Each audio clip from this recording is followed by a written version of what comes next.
ikasten denean bezala lehenengo mailetan batez ere esaten da, ezta, ipurdia ezin dela geldi egon eta altzatu behar diela, horrelako gauzak lehen bintzat esaten ziren irakasterako orduan, irakurtzerako orduan berdin, ez da, nik uste behar duela horrelako tensio bat eta dinamismo bat, buruak, ez da,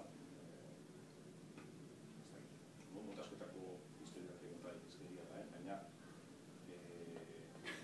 euskaltegitako helduek bintzat irakurreko zerbait eta antzeman behar dute benetako literatura dela.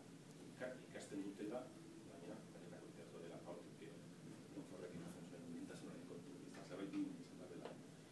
Ez dakit, didaktikaz eta irakurrekin barrotatu eman ditu.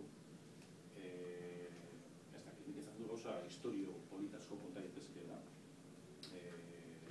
Hor numait irakurri dut, Raymond Chandlerrek nahita zeukala halako hiztegi mugatu bat, edo esaldi sorta mugatu bat, Bukowski buruz esan izan da, hiztegi jakin bat erabiltzen zuela eta hori bakarrik